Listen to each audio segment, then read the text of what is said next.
He had been on the road so long he had forgotten where it started. How one day he had closed the door, turning away from everything he knew and thus despised. The desires that had developed inside him through the lives and works of the artists he admired spoke of nothing he hitherto had found in his surroundings. The impatient imperative to leave for old countries where he was to lose his innocence.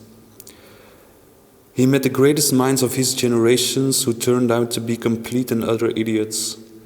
He saw the sunrise from more bedroom windows than he could keep track of, slept in asylums, cathedrals, trains, attics, or spent the whole night dancing and drinking and talking about how the mystery of life is simply the fact that there is such a thing as beautifully and painfully as life.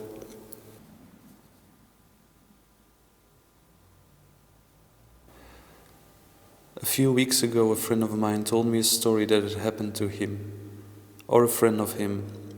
I'm not sure anymore.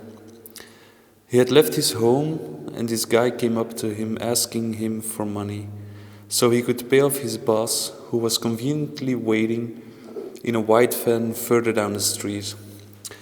If my friend, or the friend of my friend, would give him 50 euros now, not only would he receive eternal gratitude, but the guy would go around the corner to the ATM and give him the money back double.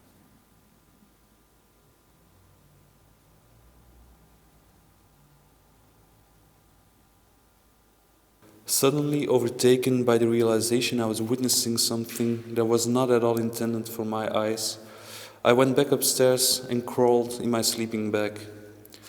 Maybe, just maybe it was because the wooden floors muffed the cries coming from downstairs, but the longer they lasted, the more they sounded like exclamations of pleasure, until I no longer heard anything and must have fallen asleep again. The next morning I was awoken by the hand of the boy, dark circles around his eyes being the only way I could be sure what had happened had not been a dream.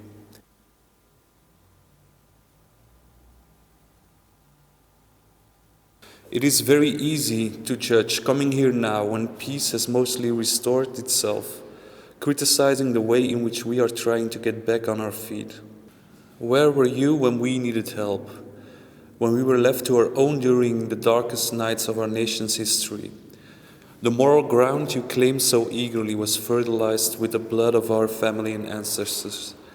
It buries the bones of my sons and daughters. Your ideals and universal declarations are fumigating with the stench of our rotting corpses.